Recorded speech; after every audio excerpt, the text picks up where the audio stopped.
नमस्कार प्राइम समाचारमा स्वागत छ। म सुषमा श्रेष्ठ। म संगीता कटुवाल। सुरु गरौं अहिलेसम्मका प्रमुख समाचारबाट। नेकपा एमालेको ओली र नेपाल समूह बीच 4 महिनापछि भेटवार्ता। पार्टी फुटाउन नहुनेमा दुवै पक्ष एकमत। गल्ती सच्याउन दुवै तयार भएनन्। नेपालमा कोरोना विरुद्धको खोप अभाव। भारतबाट गर्ने भनिएको खरिदमा समस्या। चीनले दिने भनेको अनुदान रोकियो। निजी क्षेत्रलाई आयातको जिम्मा दिने सरकारको तयारी।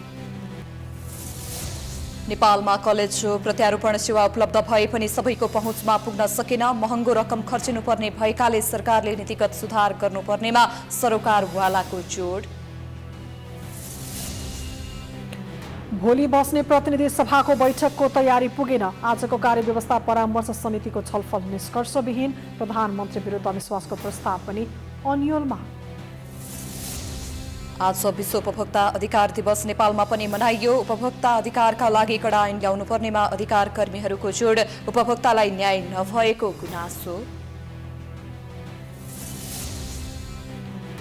म्यानमारमा सुरक्षाकर्मीद्वारा प्रदर्शनकारीमाथि गोली चलाए। 38 जनाको हत्या। म्यानमारको सेनालाई चीनले सहयोग गरेको प्रदर्शनकारीको आरोप। र क्लब फुटबल छाड्ने घोषणा गरेका प्रशिक्षक मेघराज केसी नेपाल सुपर लिगमा आबद्ध। मिडफिल्डर विशाल राई मार्की खेलाडीको रूपमा धनगढी एफसीमा अनुबन्धित।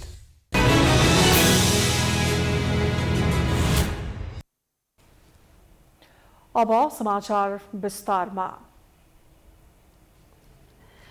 पार्टी विभाजनका लागि औपचारिकता मात्रै बाँकी रहेको भनेर धेरैले अनुमान गरिरहँदा नेकपा एमालेका नेताहरू एकाएक आज काठमाडौँमा भेला भए। हिजोसम्म एक पक्षले अर्कोलाई बहिष्कार जस्तै गरे पनि आज दुवै पक्ष पार्टीको केन्द्रीय कार्यालयमा भेला भएर छलफल गर्नुलाई आइस ब्रेकको रूपमा लिएको छ। आज कुनै सहमति नभए पनि अब पार्टी फुटबाट जोगिने अपेक्षा भने गरिएको छ।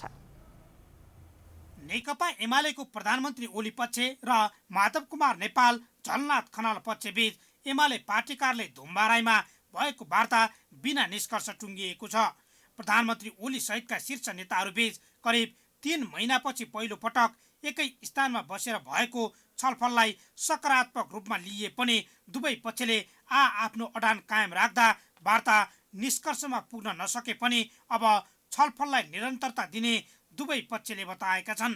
बैठकमा वरिष्ठ नेता माधव कुमार नेपालले समस्या समाधानका लागि कार्यदल बनाएर अघि बढ्न सकिने प्रस्ताव गर्नुभएको थियो।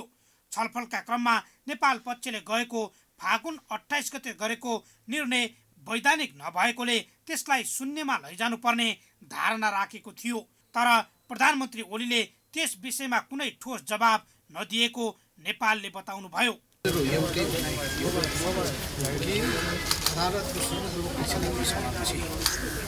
पूर्व एमाले स्थान थियो संरचनाको हिसाबले पदाधिकारी सदस्यको हिसाबले त्यो ठाउँमा फर्कौँ। 28 गतेको बैठक वैधानिक छैन, त्यसलाई चाहिँ हामी शून्य अवस्थामा पुर्याइदिउँ अनि त्यसपछि सिक्नुको बारेमा बसेर छलफल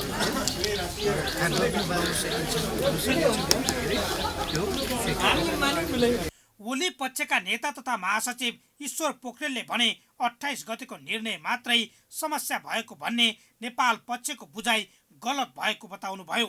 पोखरेलले गत कार्तिक 23 गतेको आरोप पत्र, अर्याल होटलमा भएका छलफल लगायतका विषयमा पनि समीक्षा हुनु जरुरी रहेको बताउनुभयो। त्यसैगरी नेपाल पक्षले चैत 4 र 5 गतेका लागि राखेको राष्ट्रिय कार्यकर्ता भेला स्थगित गर्नुपर्ने पोखरेलको माग छ। अनेक कुराहरू उठेका छन्। कार्तिक 28 गते जुन आरोपपत्र प्रस्तुत भएको छ त्यसमा त्यो आरोपपत्र त्यसकारणले समग्र रूपमा विगतमा गरिएका कतिपय कामहरूको यथा समयमा समीक्षा हामी गर्छौँ। समीक्षा गरिसकेपछि त्यसपछि हामी एउटा उचाइमा पनि पुग्नुला।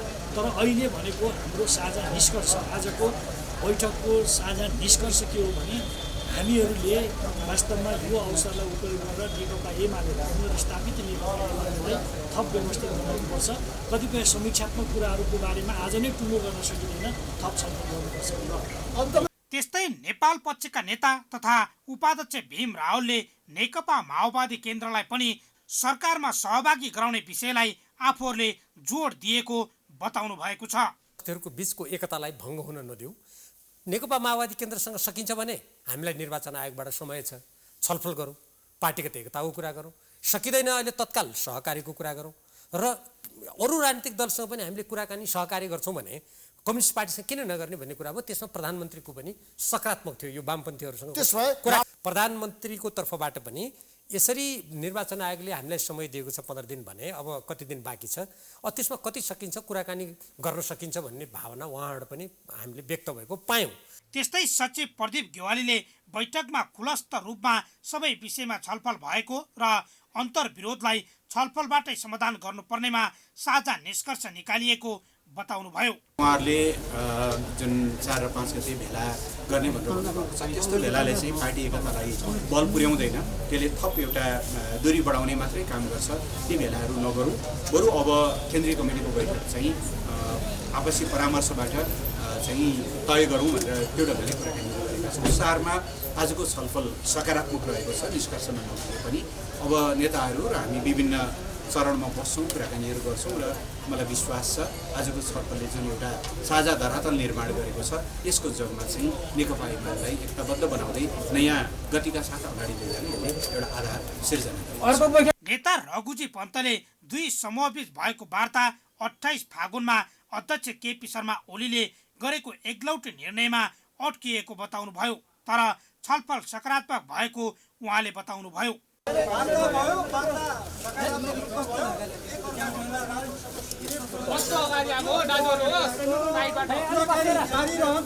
हामीले आफ्नो अडान राख्यौँ, आफ्नो कुराहरू राख्यौँ, कुराकानीलाई अगाडि बढाउनु भन्ने कुरा भयो। अब जे भएको छ यसलाई चाहिँ हामीले सकारात्मक रूपमा लिएका छौँ र पार्टी अध्यक्ष तरुणले यो कुरालाई अझ सकारात्मक रूपमा अगाडि बढाउनुको लागि भूमिका खेल्नुहुन्छ भने हामीले सर्वोच्च अदालतले फागुन 23 गते एमाले बिउताइदिएपछि एमालेका नेताहरूबीच टकराव उच्च थियो। ओलीले 28 गते बालुवाटारमा आफू पक्षीय नेताहरूको बैठक बसेर नेपाल पक्षका नेताहरूको जिम्मेवारी खोसेपछि विवाद झन चर्किएको थियो। नेपाल समूहले आइतबार निर्वाचन आयोग पुगेर ओलीको निर्णय आधिकारिक नभएको भन्दै पत्र बुझाएको थियो। नेकपा माओवादी केन्द्रले नेपाली कांग्रेस र जनता समाजवादी पार्टीसँगको वार्तालाई तीव्रता दिने निर्णय गरेको छ। पार्टी कार्यालय पेरिसडाँडामा सोमबार बसेको माओवादी केन्द्रीय कमिटी बैठकले मुख्यतया दुई दलसँग वार्ता गर्ने भन्दै केही दिनका लागि केन्द्रीय कमिटी बैठक स्थगित गर्ने निर्णय गरिएको माओवादी प्रवक्ता नारायण काजी श्रेष्ठले जानकारी दिनुभयो।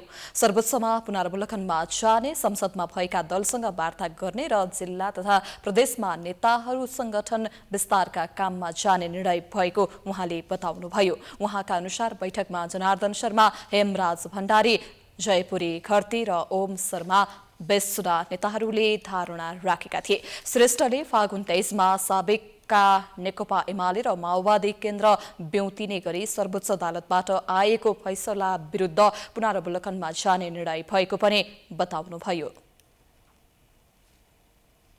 छिट्टै सर्वोच्च अदालतमा अदालतको पछिल्लो आदेशका सन्दर्भमा पुनरावलोकन गर्नेछौँ। दोस्रो, तात्कालिक राजनीतिक परिस्थितिसँग जोडिएका कार्यभार पूरा गर्नको निम्ति सबै राजनीतिक पार्टीहरूसँग, विशेषतः संसदमा भएका 3 मुख्य राजनीतिक पार्टी, अरू 2 मुख्य राजनीतिक पार्टीहरूसँग वार्ताको प्रक्रियालाई तीव्र बनाउनेछौँ।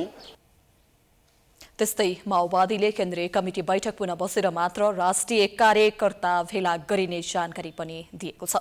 पार्टी कार्यालय पेरिसडाँडामा बसेको हिजो र आजको बैठकमा 20 नेताहरूले बोलेका थिए। बैठकमा वर्तमान राजनीतिक परिस्थितिबारे केन्द्रीय कार्यालय र प्रदेश इन्चार्जका तर्फबाट रिपोर्टिङ, छलफल, सुझाव र टिप्पणी, विधान, संगठनात्मक काम र पार्टी अनुशासन कार्यवाही, कार्यकर्ता भेला, पार्टीको नाम परिवर्तन सहित कम्युनिस्ट पार्टी बीच एकतासम्मका एजेन्डा पेश भएका थिए। तर कुनै पनि विषयमा ठोस निर्णय नगरी बैठक स्थगित गरिएको हो। आइतबारको बैठकमा अध्यक्ष पुष्पकमल दाहाल, नेता नारायण काजी श्रेष्ठले वर्तमान राजनैतिक परिस्थितिबारे र 7 प्रदेशका इन्चार्जले सांगठनिक अवस्थाबारे रिपोर्टिङ गरेका थिए।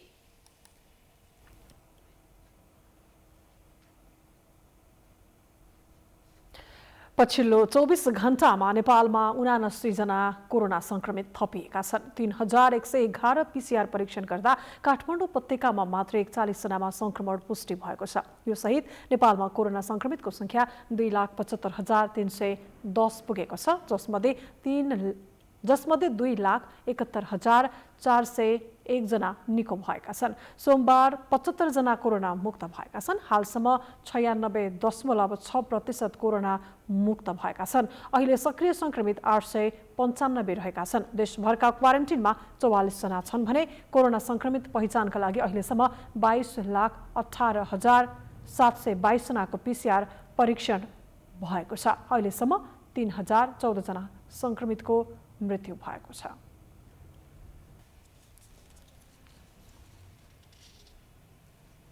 यसैबीच राष्ट्रपति विद्यादेवी भण्डारीले कोरोना विरुद्धको खोप लगाउनु भएको छ। सोमबार अपराह्न महाराजगञ्ज स्थित शिक्षण अस्पताल पुगेर राष्ट्रपति भण्डारीले कोरोना विरुद्धको खोप लगाउनु भएको हो। चैत 9 गते 2 दिने औपचारिक भ्रमणमा बंगलादेश जानु अघि राष्ट्रपति भण्डारीले खोप लगाउनु भएको हो। खोप लगाए यताका पूर्वाधार समयमा नै स्वदेश भित्र्याउनु सरकारको सफलता भएको उहाँले बताउनुभयो। त्यस्तै उहाँले आफू 9 र 10 गते बंगलादेश जानुपर्ने भएकाले पनि समयमा नै खोप लगाएको उल्लेख गर्नुभयो। त्यस्तै उहाँले चरणबद्ध रूपमा खोप अभियान सञ्चालन भएकाले आफ्नो उमेर समूहको पालो आएपछि पनि खोप लगाएको बताउनुभयो। राष्ट्रपति भण्डारीले पुरै विश्वस्त भएर कोरोना विरुद्धको खोप लगाउन आग्रह गर्नुभयो।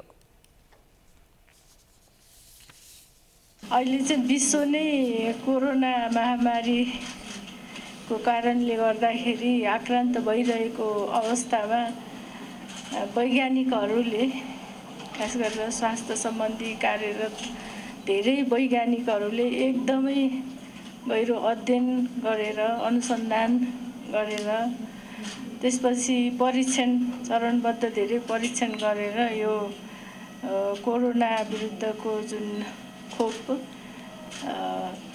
उपलब्ध भएको छ। माघ 14 गतेदेखि सुरु भएको कोरोना विरुद्धको खोप अभियान अन्तर्गत अहिले फागुन 23 देखि 65 वर्षमाथिका नागरिकले खोप लगाइरहेका छन्।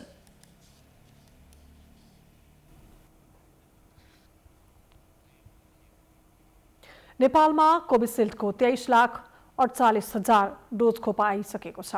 अब भने नेपालमा खोप आयात गर्नका लागि थप चुनौती थपिएको छ।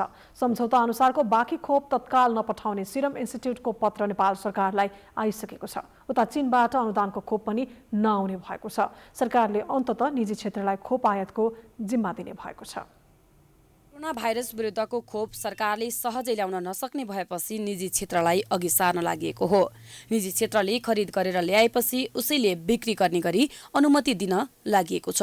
खोप आयात गर्ने कम्पनीले खरिद ढुवानी भण्डारण गर्दाको मूल्यमा 10% नाफा लिएर सर्वसाधारणलाई लगाउन दिने स्वास्थ्य तथा जनसङ्ख्या मन्त्रालयको योजना छ। भारतको सिरम इन्स्टिच्युटले उत्पादन गरेको 20 लाख डोज कोभिसिल्ड खोप खरिद गर्न अग्रिम भुक्तानी दिए पनि 10 लाख डोज खोप आइसकेको छैन। त्यस्तै 50 लाख खोप खरिदको प्रस्ताव गर्दा तत्काल दिन नसक्ने पत्र सिरम इन्स्टिच्युटले पठाइसकेको मन्त्री त्रिपाठीले जानकारी दिनुभयो। जस निरन्तरता पाउँछ खोप अभियानले, त्यसपछि चाहिँ 50 लाख डोज जुन हामीले खरिद गर्न खोजिरहेका थियौँ त्यस विषयमा अलिकति ढिलो पो हुने हो कि भनेर सिरम इन्स्टिच्युटले भनिरहेछ। तर त्योभन्दा अगाडि हामीले कोभ्याक्सका केही खोपहरू प्राप्त गर्छौँ। त्यसकारण खोप अभियानलाई आजको मितिसम्म हेर्दाखेरि अटुट रूपले जारी रहन्छ। सरकारले सिरमबाट खरिद गरेको 20 लाख डोज खोप मध्ये 10 लाख डोज फागुन 9 मा नेपाल आएको थियो। बाँकी 10 लाख डोज फागुन 23 सम्म पठाउने सिरमले स्वास्थ्य सेवा विभागलाई प्रतिबद्धता जनाएको थियो। तर उक्त खोप पनि आउने निश्चित छैन। सरकारले सिरमलाई अग्रिम भुक्तानी गरिसकेको 10 लाख डोज पनि ढिलाइ हुने देखिएको छ।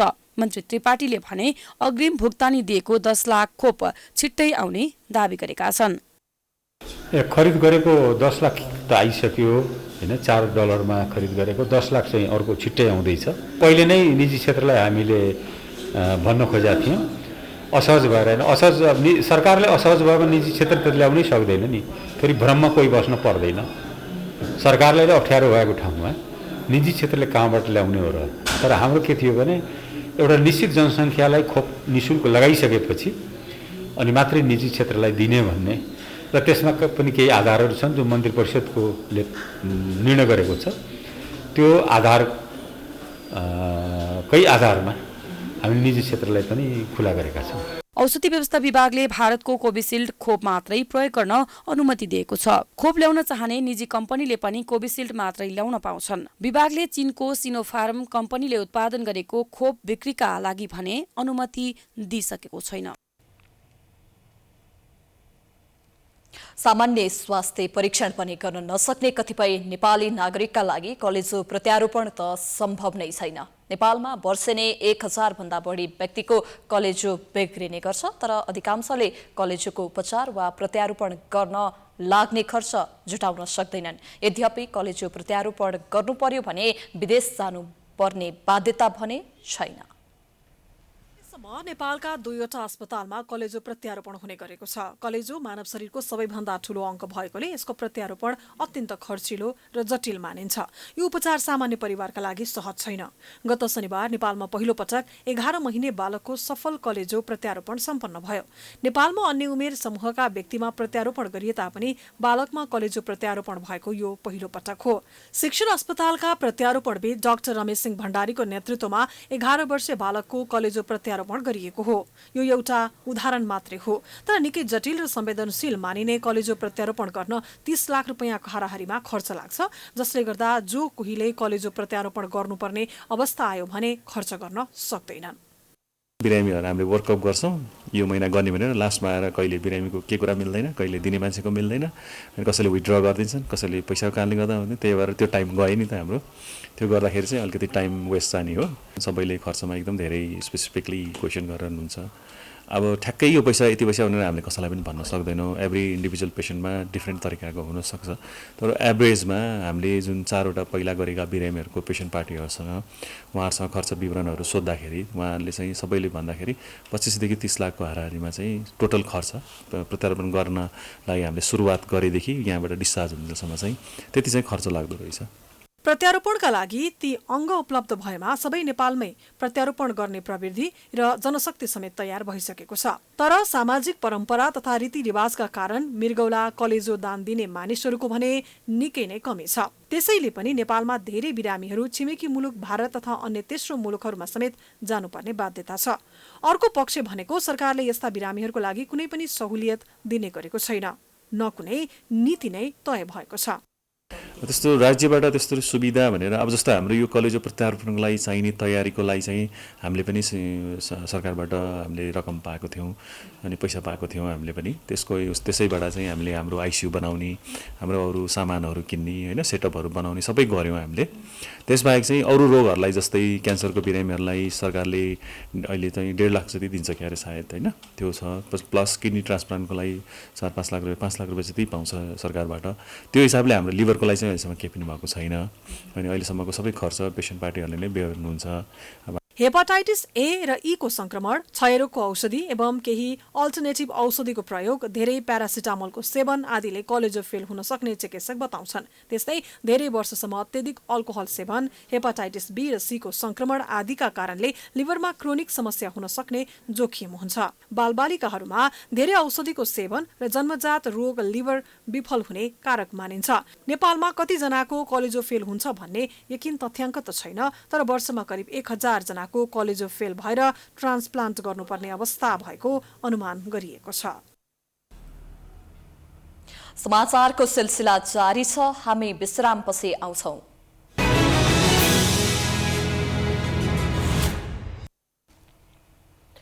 विश्रामपछि स्वागत छ। अब बाँकी समाचार। मंगलबार संसद बैठक बस्दैछ, तर बैठकका एजेन्डाहरू भने निश्चित भइसकेका छैनन्। सोमबार बसेको कार्यव्यवस्था परामर्श समितिको बैठक पनि अनिर्णित रह्यो। प्रतिपक्षी दलहरू सरकार संसदलाई कार्यसूची दिन तयार नरहेको बताउँछन्। सरकारलाई कार्यसूची नदिएको आरोप लगाइरहेका दलहरू पनि प्रतिनिधि सभामा आफ्नो प्रस्तुतिबारे स्वयं पनि कुनै निष्कर्षमा पुग्न सकेका छैनन्। प्रतिनिधि सभा बैठक मङ्गलबारका लागि बोलाइएको छ। तर प्रतिनिधि सभा बैठक कसरी सञ्चालन हुन्छ, कुन कुन विषयमा छलफल हुन्छ भन्ने अहिलेसम्म पनि निश्चित भइसकेको छैन। मङ्गलबारको संसद बैठकका कार्यसूची तय गर्न सोमबार बोलाइएको कार्यव्यवस्था परामर्श समितिको बैठक पनि अनिर्णित रह्यो। कार्यव्यवस्था परामर्श समितिको बैठकले मङ्गलबारको प्रतिनिधि सभा बैठकका कार्यसूची तयार गर्न सकेन। सरकार संसद बैठकलाई सुचारू ढङ्गले चलाउन तयार नरहेको प्रतिपक्षी दलहरूको आरोप छ। त्यही भएर सरकारले कार्यसूची नदिइरहेको उनीहरू बताउँछन्। सरकारले कतिपय चाहिँ तपाईँलाई विधेयकहरू ल्याउँछ, सरकारका चाहिँ तपाईँलाई कतिपय बिजनेसहरू आउनुपर्छ, तर अहिले चाहिँ यो चालु विशेष अधिवेशनका लागि चाहिँ नि सरकारले अब खासै कुनै चाहिँ नि विषयवस्तु अगाडि सारेकै छैन, बिजनेसै ल्याएको छैन कि त्यो चाहिँ नि अत्यन्तै संवेदनशील र गम्भीर विषय हो। सरकारलाई कार्यसूची नदिएको आरोप लगाइरहेका दलहरू आफू स्वयं आफ्नै प्रस्तुतिलाई लिएर पनि अनिर्णित देखिन्छन्। प्रतिनिधि सभा विघटन गर्ने कदम चालेका प्रधानमन्त्री केपी ओली नेतृत्वको वर्तमान सरकारलाई लामो समय टिक्न दिन नहुने भन्नेमा एकमत जस्ता देखिएका नेपाली काङ्ग्रेस, नेकपा माओवादी केन्द्र र जसपा अविश्वासको प्रस्तावको बारे निर्णयमा पुग्न सकेका छैनन्। संसदको प्रमुख प्रतिपक्षी दल नेपाली काङ्ग्रेस आफूले उचित समयमा निर्णय लिने बताउँछ। अब हामीलाई कस्तो लाग्छ भने काङ्ग्रेसले जे कुरा गर्दाखेरि पनि परिपक्व अवस्थामा परिपक्व ढङ्गले गर्नुपर्छ र यस सन्दर्भमा पनि हामीले उचित समयमा उपयुक्त निर्णय गर्छौँ। अब त्यसैको चाहिँ नि हामी गृह कार्यमा छौँ। माओवादी केन्द्र सरकार ढाल्नुपर्ने भनेर भनिरहेको भए पनि सरकारलाई दिएको समर्थन फिर्ता लिइरहेको छैन। अर्को विकल्प तयार भएपछि मात्रै समर्थन फिर्ता लिने उसको भनाइ छ। सरकारबाट समर्थन फिर्ता लिनु, सरकार समर्थन फिर्ता लिने भने सरकार चाहिँ अब बहुमत रहँदैन नि। त्यसले गर्दा त्यो स्थिति अर्को विकल्प तयार नहुँदासम्म त सरकार विहीनताको स्थितिमा त राख्नु भनेर हो। राष्ट्रको कुरा भयो नि त, राष्ट्र सरकार त चाहिन्छ नि त, कि त अर्को पनि नबनाउने, यो पनि भत्ताभङ्ग गरिदिनु त हुँदैन नि। जसपा चाहिँ काङ्ग्रेस र माओवादी केन्द्र अविश्वासको प्रस्तावको लागि तयार भए आफ्नो समर्थन रहने बताउँछ। हामीले लग्नुभन्दा अरू दलहरू छन् होइन, अरू दलहरू खासै नेपाली काङ्ग्रेस हो होइन, माओवादी हो, उहाँहरूसँग हाम्रो पार्टीको अब एक चरण त कुरा भएको हो। उहाँहरूले त्यस्तो तयारीको साथ आउनुभयो भने अहिले चाहिँ तयारीको साथमा हो। त्यस कारणले यी सवालमा हाम्रो पार्टीको बैठकबाट हामी टुङ्गो लगाउँछौँ। त्यस्तो सम्भावना छ भने हामी हाम्रो पार्टी चाहिँ अधिकारी रूपमा निर्णय गरेर त्यहाँ जान सक्छ, जानु पनि पर्छ। मङ्गलबारको प्रतिनिधि सभा बैठकमा कार्यसूचीबारे सरकारको अन्योलता जस्तै प्रतिपक्षी दलहरू पनि अनिर्णित नै देखिन्छन्। त्यही भएर यो बैठकमा पनि अघिल्ला बैठककै परिणति दोहोरिने निश्चित प्राय छ। सोमबार विभिन्न कार्यक्रमको आयोजना गरी विश्व उपभोक्ता अधिकार दिवस मनाइएको छ। नेपालमा प्लास्टिक प्रयोगमा निरुत्साहन, वातावरण संरक्षणमा योगदान भन्ने नाराका साथ विभिन्न कार्यक्रम गरी यो दिवस मनाइएको हो। दिवसका अवसरमा काठमाडौँ महानगरपालिकाले गुणस्तरीय आहार, स्वास्थ्य जीवनको आधार, उपभोक्ता अधिकार, काठमाडौँ महानगरको सरोकार भन्दै अन्तर्क्रिया कार्यक्रमको आयोजना गरेको थियो। कार्यक्रममा काठमाडौँ महानगरकी उपप्रमुख हरिप्रभा खड्कीले आफूले गरेको व्यवसाय कानुनी प्रक्रिया पूरा गरेर मात्र सञ्चालन गर्न र गुणस्तरीय सामान मात्र बिक्री वितरण गर्नुपर्ने बताउनुभयो। कानुनी प्रक्रिया पूरा गरिसकेको छ कि छैन, कानुनी रूपमा दर्ता गरिएको छ कि छैन, यस कुरामा पनि सचेत रहेर व्यवसाय गर्नु हुन सम्पूर्ण उद्यमी व्यवसायहरूमा आग्रह र अनुरोध गर्न चाहन्छु। त्यसरी नै गुणस्तरीय सामान उत्पादन गर्न उत्पादकले मात्र सचेत भएर पुग्दैन, ढुवानी, भण्डारण, बिक्री, वितरण व्यवस्था उपयोग गर्न हुने मिति सकिसकेका सामानको व्यवस्थापनमा सबै पक्ष सचेत र जिम्मेवार बन्नु पर्दछ। त्यस्तै उपभोक्ता अधिकार कर्मी ज्योति वानियाले उपभोक्ता अधिकारका लागि कडा ऐन ल्याउनुपर्ने बेला आएको उल्लेख गर्नुभयो। यस्तो राम्रो वातावरण बनिरहेछ कि सिडिओ साहब तपाईँको फर्म हुनुहुन्छ, उमेर साहब त पुरै गर्नु परेन, मेरो साथीहरूले अहिलेको कुराहरू गइसक्नु भएको छ। त्यसमाले कानुनी व्यवस्थापन भइसकेको छ अवस्था छ।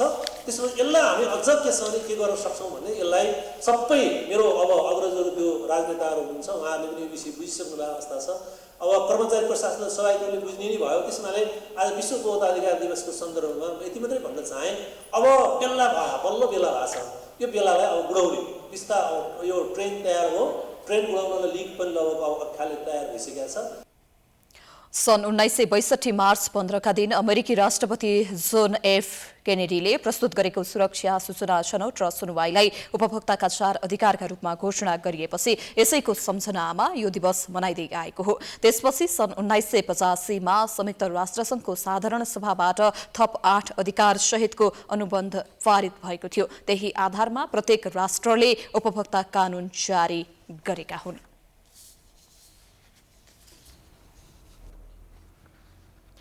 नेपालमा उपभोक्ताहरू सधैँ अन्यायमा परिरहेका हुन्छन्। विशेष गरी मूल्य वृद्धिका कारण उपभोक्ताहरू दिक्क भइसकेका छन्। उपभोक्ताको अधिकारको लागि सक्रिय सङ्घ संस्थाहरूको भूमिका पनि प्रभावकारी छैन। सरकारी निकायले पनि महँगी र कालोबजारी नियन्त्रण गर्न सकेको छैन। 15 मार्चलाई नेपालसहित संसारभर विश्व उपभोक्ता अधिकार दिवसको रूपमा मनाइन्छ। दिवसका अवसरमा उपभोक्ताको अधिकारका कुरा गरिन्छ, तर व्यावहारिक रूपमा उपभोक्तालाई न्याय दिने काम कसैले पनि गर्न सकेको छैन। पछिल्लो समय सरकारले बजार अनुगमनलाई खासै चासो नदिएकै कारणले गर्दा उपभोक्ता ठगिएको बताउँछन्। कानूनले उपभोक्ता अधिकार सुनिश्चित गरे पनि यसको कार्यान्वयनको पक्ष भने फितलो छ। यसबाट व्यापारी मटाइरहेका छन् भने उपभोक्ता दिनहु ठगिरहेका छन्। एउटै सामानको मूल्य पसैले पछि फरक फरक हुँदा एउटै सामानको 3 थरी मूल्य तिर्न उपभोक्ता बाध्य छन्। अब चाहिँ मेरो विचारमा सरकारको चाहिँ कारणले पनि हो र सरकारले चाहिँ नियन्त्रण गर्न नसकेको, नियन्त्रणबाट बाहिर गएको। अनि बजार भाउमा पनि के छ भने पसलमा भिन्नता छ के। एउटा पसलमा भन्दा अर्को पसलमा महँगो देखिन्छ। किन भन्दा सरकारका कर्मचारीहरूले चाहिँ नियन्त्रण गर्न नसकेका हो कि। गभर्मेन्टले चाहिँ अब त्यसको चाहिँ उ गर्नुपर्छ होइन, व्यवस्था गर्नुपर्छ। व्यवस्थापनको कमजोरीको कारणले गर्दाखेरि बजारमा चाहिँ सबै कुराहरूको चाहिँ वृद्धि भएको होइन, मूल्य वृद्धि भएर चाहिँ जनतालाई चाहिँ हामी उपभोक्तालाई चाहिँ असर पुगेको हामीले चाहिँ त्यो अनुभव गरेका छौँ। यो बजार व्यवस्थापन, बजारका विभिन्न सङ्घ संस्थाहरू, बजार व्यवस्थापन समितिले अनि सरकारले पनि हेर्नुपर्छ। यसलाई बजारलाई के भन्छन् त फेरि निगरानीमा गर्नुपर्छ। त्यसको डेटिसका सामानहरू होला स्टक गरेको। उपभोक्ताको हक अधिकारका लागि स्थापित उपभोक्ता हित संरक्षण मञ्चमा ठगिएका उजुरी र गुनासो धेरै आउने गरेको छ, तर यो मञ्चले पनि उपभोक्तालाई न्याय दिलाउन सकेको छैन।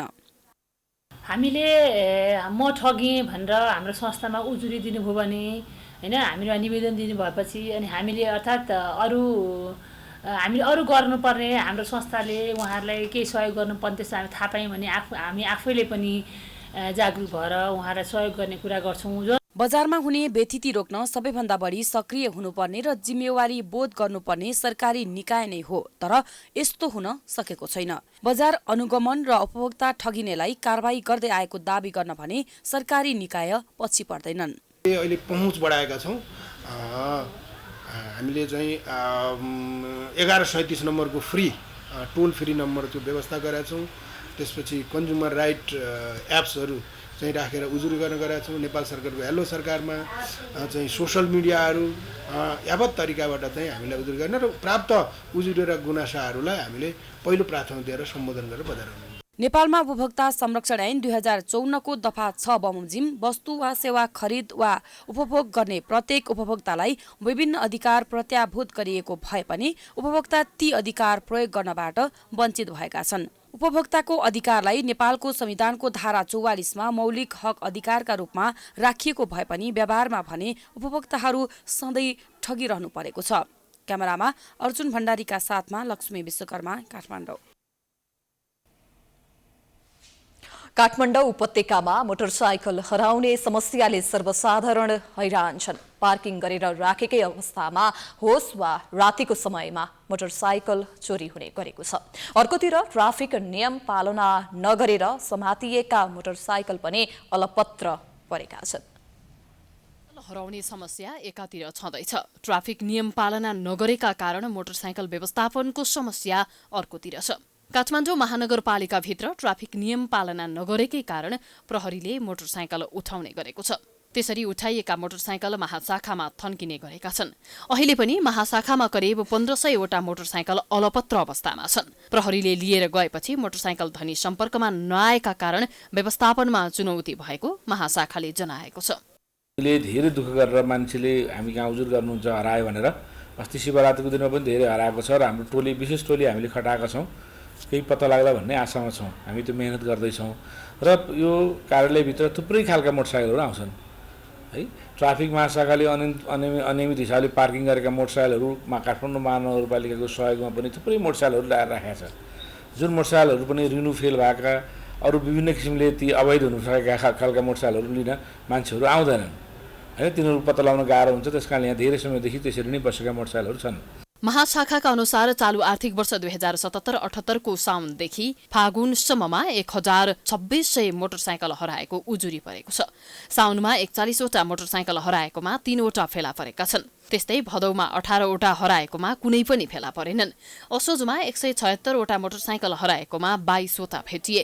कार्तिकमा 116वटा हराएकोमा 8वटा, मंगिरमा 151वटा हराएकोमा 30वटा र पुसमा 198वटा हराएकोमा 55वटा मोटरसाइकल भेटिएको महाशाखाले जनाएको छ। माघमा 20 र फागुनमा मात्रै 25वटा मोटरसाइकल हराएका थिए। महानगरीय ट्राफिक प्रहरी महाशाखाका प्रवक्ता श्यामकृष्ण अधिकारीले मोटरसाइकल चोरी नियन्त्रणका लागि प्रयास गरिरहे पनि सफल नभएको बताएका छन्। महिनाको 20मा मात्रै यो 3 महिनाका 20मा मात्रै हामीले 35 जना चोर र हामीले 25वटा मोटरसाइकलहरू चाहिँ कारबाहीका लागि मुद्दा चलाउन विभिन्न प्रहरी विरुद्धमा उपत्यकाभित्रका विभिन्न प्रहरी विरुद्धहरूमा कारबाही गर्न पठाइसकेका छौँ। त्योभन्दा बाहेक पनि चोर बिना पनि मोटरसाइकलहरू पक्राउ पर्ने हुन्छन्। चोरले कहाँ लगेर छोडिदिने, कता फेला पार्ने, सुराग प्रहरी आयो भनेपछि भागिदिने, अनि बाटोमा चोरीका मोटरसाइकलहरूसँग त्यहाँ हुन्छ बिलबुकहरू लियो, लाइसेन्स लियो, पछि बिलबुक लिएर आउँछु भन्छ, अनि त्यो चाहिँ फेरि के हुन्छ भने फेक चोरीको हुन्छ, अनि मान्छे हामीले पक्राउन नसकेका हुन्छन्। त्यस्ता थुप्रै मोटरसाइकलहरू हामीले यसमा पक्राउ गरेका छौँ र सवारी धनी तथा चालकको सामान्य लापरवाहीका कारण मोटरसाइकल चोरीका घटना अपत्यारिलो ढंगले बढेको छ। काठमाडौँ उपत्यकामा प्रत्येक महिना 100 देखि 120वटासम्म मोटरसाइकल चोरी हुने गरेको छ। मोटरसाइकल चोरी तथा हराउनुमा सवारी धनी तथा चालकको कमजोरी देखिएको महानगरीय ट्राफिक प्रहरी महाशाखाले जनाएको छ। असुरक्षित पार्किङ, व्यस्तताका नाममा साधनप्रतिको व्यवस्था र ह्यान्डलिङ लक नगर्ने जस्ता गल्तीले मोटरसाइकल चोरी हुने गरेको छ।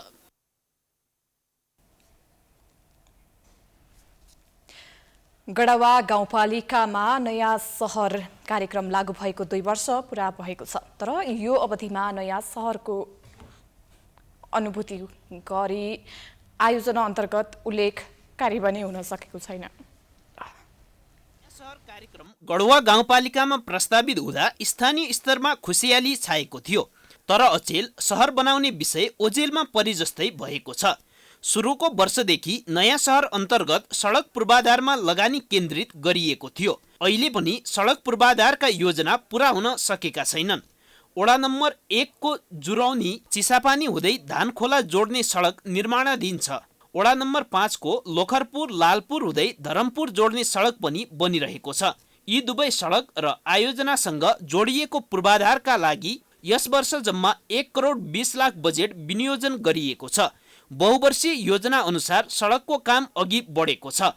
10 वर्षीय योजना रहेको उक्त नयाँ सहरको अवधारणा अनुरूप 2 वर्ष बितिसक्दा पनि फाटफुट सडकको काम बाहेक अन्य काम हुन सकेको छैन।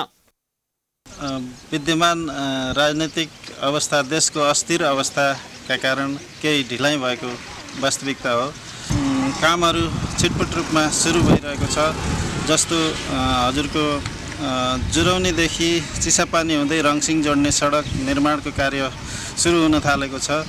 जुन गतिमा काम हुनुपर्ने हो त्यो गतिमा काम हुन सकिरहेका छैनन्। त्यसका लागि गाउँपालिकाले पनि सम्बन्धित निकायमा पहल गरिरहेको स्थिति छ। यो ठाउँ उता बुटवल र कोहलपुर भन्दा कम हुँदैन जस्तो लागिरहेछ। अझै पुरा भएको छैन, विकास द्रुत गतिमा भइरहेछ। हामीलाई हेर्दाखेरि हामीले यो 2-4 वर्षमा हाम्रो यो ठाउँ तपाईको कोहलपुर र बुटवल भन्दा पनि राम्रो एउटा विकसित ठाउँ बन्छ जस्तो हामीले आशा र अपेक्षा राखेका छौँ। अहिले पहिला भन्दा त धेरै डिफ्रेन्ट भएको छ हैन। पहिला भन्दा एकदम धेरै डिफ्रेन्ट भएको छ। त्यसपछि अब भन्नाले काम पनि भइरहेछ हैन। यो कोभिड-19 ले गर्दा पनि अलिकता प्रब्लम पारिरहेछ हैन। अनि भइरहेछ बिस्तारै, पुरै अझै भएन। हजुर, भन्नाले अलिकता एक्टिभ पाराले भन्नाले एक्टिभ तरिकाले अलिकता छिटो गरे अलि राम्रो हुन्थ्यो जस्तो लाग्छ मलाई हैन। नयाँ सहरको अवधारणामा सडक निर्माणका कामहरू स्टेडियम, ड्रिम पार्क, सामुदायिक भवनहरू, बहुउद्देश्य सभा हल लगायतका संरचना पर्ने गर्दछन्। नयाँ सहर बनाउने कार्यक्रम सघन शहरी तथा भवन निर्माण आयोजना कार्यालय दाङ मार्फत कार्यान्वयन गरिएको छ। सडक निर्माणका लागि 40 लाखको ठेक्का प्रक्रिया पनि गरिसकेको कार्यालयको भनाइ छ। र यो वर्षमा चाहिँ नयाँ एउटा के आएको छ भने गढवा नयाँ सहरमा पहिले डिपिआर 2वटा निर्माण गर्ने भएको थियो। यसमा चाहिँ 50 लाख रुपियाँ चाहिँ 40 लाख रुपियाँ चाहिँ विनियोजन भएको छ। त्यसको हामी ठेक्का पनि निकालिसकेका छौँ। आशय निक्लेर सम्झौता गर्न आऊ भनिसक्यौँ र त्यो काम भयो भने त्यो बढ्छ। नयाँ सहर कार्यक्रमबाट थप क्षेत्रमा लगानी गर्न, कोइलाबासमा धर्मशिला बनाउन, पार्क क्षेत्रमा लगानी लगाउनु पर्ने गढवा गाउँपालिकाको सुझाव छ। नयाँ सहर अन्तर्गतको कामले गति लिन नसकेको पनि गाउँपालिकाले स्वीकार गरेको छ। राजनीतिक खिचातानीले नै नयाँ सहरको अवधारणाले गति लिन नसकेको पालिकाको स्पष्टीकरण छ। तर एउटाको नयाँ सहर कार्यक्रम अन्तर्गतको छलफल भयो, सुरुवात भयो र अहिले नयाँ सहर कार्यक्रम अन्तर्गतकै नै हुलाकी सडक, लमी कोइलाबास सडक सम्पन्न हुनु भनेको त्यो समयमै सम्पन्न भएर नाकाहरू खुल्नु अनि अरू शाखाका बाटोहरू पनि टेन्डर प्रक्रियामा भएर काम सुरु हुनु भनेको। अनि त्यसपछि त्यसकै साथसाथ यो हुलाकी सडककै अन्तर्गत यो नयाँ सहरसँगै समन्वय गरेको कालाकाटे राजपुर सडक ठेक्का भएर त्यो काम पनि लगभग 25% सम्पन्न हुँदैछ। सरकारले 50 वटा नयाँ सहर बनाउने योजना बनाएको छ। एउटा सहर बनाउन 15 अर्ब लाग्ने सरकारले बजेट प्रक्षेपण गरेको छ। 5 अर्ब सरकारी क्षेत्र र 10 अर्ब निजी क्षेत्रबाट लगानी लाग्ने अनुमान गरिएको थियो। तर यो कार्यक्रम सरकारको प्राथमिकतामा नपर्दा बजेट अभाव हुने गरेको छ। नयाँ सहरको लागि चाहिने अन्य संरचनाको डिपिआर समेत सरकारले गर्न सकेको छैन। दाङबाट सुमन केसीको रिपोर्ट। समाचारको सिलसिला जारी छ। हामी विश्रामपछि आउँछौं।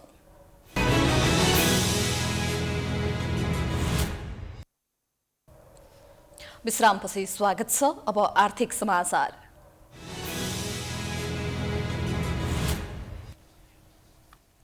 आर्थिक वर्ष 2078-79 को बजेटको लागि सरकारले तयारी सुरु गरेको छ। अर्थ मन्त्रालयले मन्त्रालयहरूलाई पूर्व निर्धारित समयमा सिलिङभित्र रहेर बजेट प्रस्ताव गर्न आग्रह गरेको छ। अर्थ मन्त्रालयले आर्थिक वर्ष 2078-69 का लागि पूर्व निर्धारित समयमा स्विलिङभित्र रहेर बजेट प्रस्ताव गर्न मन्त्रालयहरूलाई आग्रह गरेको छ।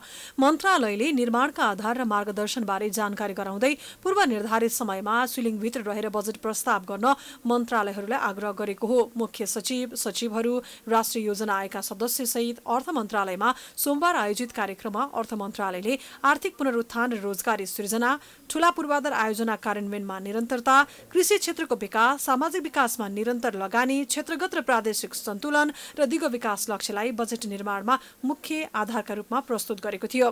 त्यसैगरी बजेट निर्माणका मार्गदर्शनहरूमा दीर्घकालीन नीति, आवधिक योजना, अनिवार्य दायित्वमा पुग्दो रकम प्रस्ताव गर्ने, पूर्व सहमति दिएका विषयमा दायित्व अनुमान गरी सिलिङभित्र विनियोजन प्रस्ताव गर्ने विषयलाई पनि आधारका रूपमा प्रस्तुत गरिएको छ। कार्यक्रममा मुख्य सचिव शङ्करदास बैरागीले बजेटमा रचनात्मक छलफलबाट कार्यान्वयनमुखी बजेट आउने बताउनुभयो। उहाँले बजेट कार्यान्वयन म्याट्रिक्स बनाउन पनि जरुरी रहेको धारणा व्यक्त गर्नुभयो।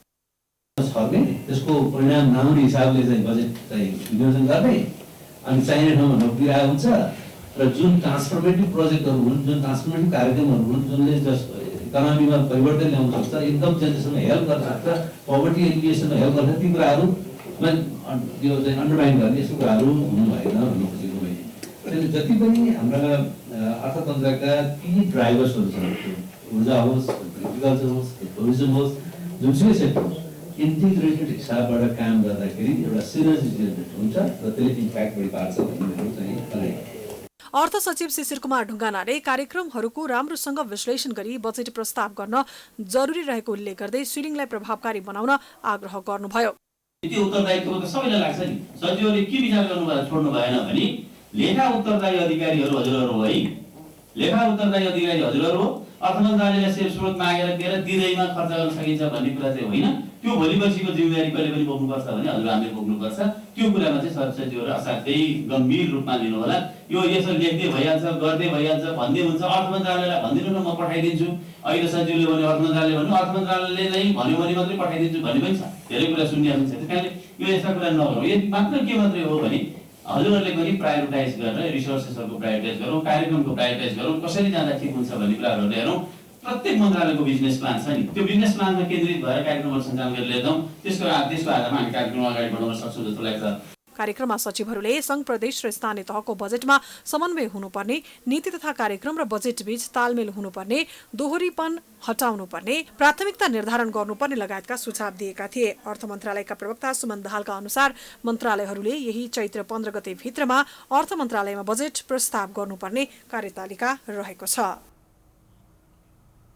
राष्ट्रपति विद्यादेवी भण्डारीले आर्थिक विकासबाट समृद्धि हासिल हुने भएकोले उक्त दृष्टिकोणलाई साकार तुल्याउन व्यवसायिक क्षेत्रको विशेष भूमिका हुनुपर्ने बताउनु भएको छ। सोमबार शीतल निवासमा आयोजित नेपाल चेम्बर अफ कमर्सको 70औं वार्षिक उत्सवको विशेष समारोहमा उहाँले चेम्बर जस्ता संस्थाबाट देशको आर्थिक विकास एवं व्यापार व्यवसाय विस्तार गर्न महत्त्वपूर्ण आधार निर्माण भएको बताउनु भयो। औद्योगिक उत्पादन बढाए मुलुकलाई आत्मनिर्भर तुल्याउँदै व्यापार घाटा न्यून गर्ने संकल्प मुलुकले गरेको सन्दर्भमा चेम्बरको भूमिका अझ महत्त्वपूर्ण रहेको राष्ट्रपति भण्डारीले बताउनु भएको छ। संस्थागत सामाजिक उत्तरदायित्व अन्तर्गत महामारी, बाढी, पहिरो, कोभिड-19 जस्ता प्राकृतिक प्रकोपबाट प्रभावितहरूलाई राहत तथा पुनर्स्थापना गर्ने कार्यमा चेम्बरले निर्वाह गरेको भूमिकाको राष्ट्रपतिले प्रशंसा गर्नुभयो।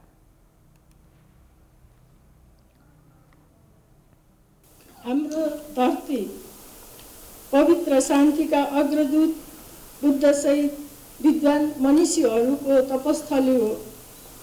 यस परिवेशबाट सांस्कृतिक पर्यटनको ठुलो सम्भावना देखिएको सन्दर्भमा सांस्कृतिक पर्यटक लक्षित वस्तुहरूको उत्पादनमा जोड दिनु पर्नेतर्फ पनि म यहाँहरूको ध्यानाकर्षण गर्न चाहन्छु।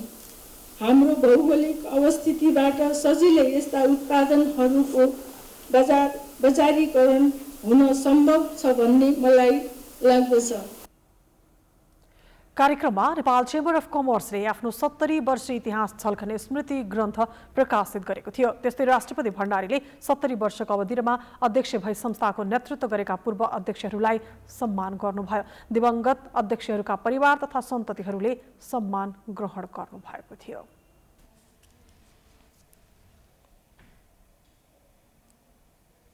अब अन्तर्राष्ट्रिय समाचार।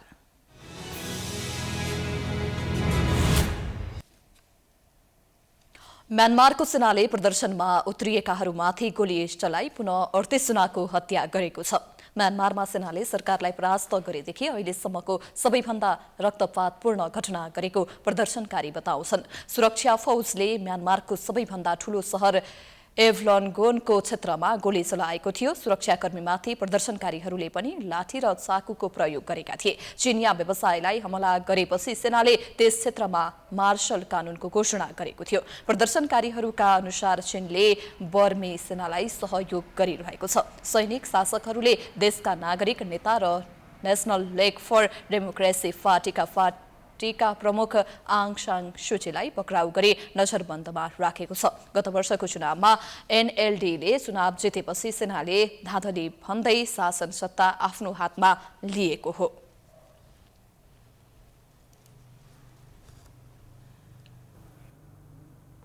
अब खेलकुद समाचार।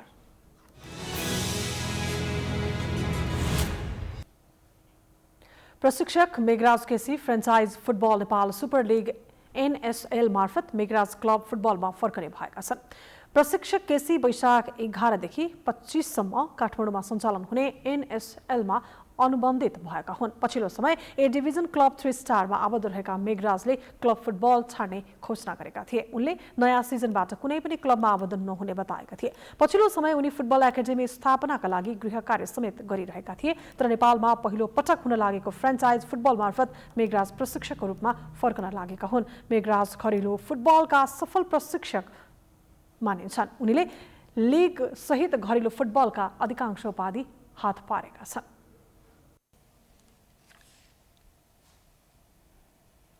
राष्ट्रिय फुटबल टिमका सदस्य तथा मिडफिल्डर विशाल राई मार्की खेलाडीको रूपमा फ्रेन्चाइज टिम धनगढी एफसीमा अनुबन्धित भएका हुन्। नेपाल सुपर लिग एनएसएलको फ्रेन्चाइज टिम धनगढीले सोमबार विशाललाई मार्की खेलाडीको रूपमा अनुबन्धित गरेको हो। सोमबार धनगढीका टिम मालिक सुभाष बहादुर शाही र विशालले सम्झौता पत्रमा हस्ताक्षर गरेका हुन्। धनगढीका मार्की खेलाडी नियुक्त भएपछि बोल्दै विशालले टिमको लक्ष्य उपाधि उचाल्नु रहेको बताए। अब हाम्रो टिमको मैले यो एक हप्ताको टाइममा चाहिँ दाइहरूसँग चाहिँ भर्खर चिनेको मैले दाइहरू एक हप्ता अगाडि त्यो टाइममा चाहिँ अरू 2-3वटा क्लबहरू छन् कुरा भएको थियो, तर म चाहिँ दाइहरूले कन्भिन्स गर्नु होइन। दाइहरूको टार्गेट चाहिँ जित्ने यसरी टिम पनि राम्रै बनाउने एउटा टार्गेट रहेछ। अब टिममा धेरै चाहिँ अप्सनबाट आउने भए पनि मेन चाहिँ मलाई चाहिँ फरेन प्लेयरले असर पार्छ जस्तो लाग्छ योपालि होइन। त्यसमा फरेन प्लेयरहरू चाहिँ राम्रो चुज गर्नुभएको जस्तो लाग्छ दाइहरूले, र म पनि त्यसमा अब जुन टिमले जित्ने एउटा चान्स हुन्छ त्यही हेरेर नै धनगढी आएको होइन। 27 वर्षीय मिडफिल्डर विशालले राष्ट्रिय टिममा सन् 2015 अगस्त 31मा डेब्यू गरेका थिए। उनले नेपालका लागि 19 खेलमा 3 गोल गरेका छन्। नेपाल स्पोर्ट्स म्यानेजमेन्ट आयोजना गर्ने पहिलो संस्करणको लेगमा 7 फ्रेन्चाइज टिमको सहभागिता रहेको छ। लेगमा धनगढीसँगै Biratnagar city football club, Kathmandu Rayzrs football club, Lalitpur city football club, FC Chitwan, Pokhara thunders र फुटबल लुम्बिनी एफसी रहेका छन्। त्रिपुरेश्वर स्थित दशरथ रङ्गशालामा आयोजना हुने लेग वैशाख 11 गतेदेखि 25 गतेसम्म सञ्चालन हुनेछ।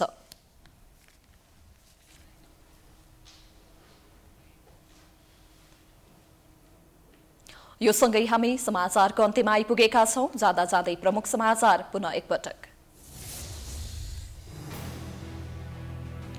नेकपा एमालेको ओली र नेपाल समूहबीच 4 महिनापछि भेटवार्ता, फाटी फुटाउन नहुनेमा दुवै पक्ष एकमत, गल्ती सच्याउन दुवै तयार भएनन्।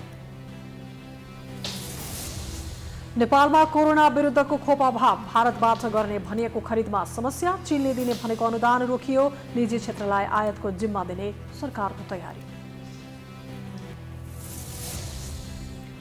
नेपालमा कलेजो प्रत्यारोपण सेवा उपलब्ध भए पनि सबैको पहुँचमा पुग्न सकेन, महँगो रकम खर्चिनुपर्ने भएकाले सरकारले नीतिगत सुधार गर्नुपर्नेमा सरकारवालाको जोड। भोलि बस्ने प्रतिनिधि सभाको बैठकको तयारी पुगेन, आजको कार्यव्यवस्था परामर्श समितिको छलफल निष्कर्षविहीन, प्रधानमन्त्री विरुद्ध अविश्वासको प्रस्ताव पनि अन्योलमा। आज विश्व उपभोक्ता अधिकार दिवस नेपालमा पनि मनाइयो। उपभोक्ता अधिकारका लागि कडा ऐन ल्याउनु पर्नेमा अधिकार कर्मीहरूको जोड, उपभोक्तालाई न्याय नभएको गुनासो। म्यानमारमा सुरक्षाकर्मीद्वारा प्रदर्शनकारीमाथि गोली चलाए, 38 जनाको हत्या, म्यानमारको सेनालाई चीनले सहयोग गरेको प्रदर्शनकारीको आरोप।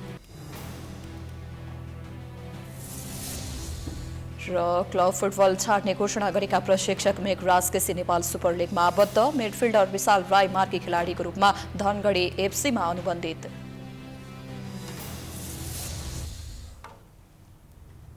समाचार अहिलेलाई सकियो। यसपछिको कार्यक्रम जनता जान्न चाहन्छन् ऋषि धमलाको साथमा हेर्दै गर्नुहोला प्राइम टाइम्स टेलिभिजन। नमस्कार।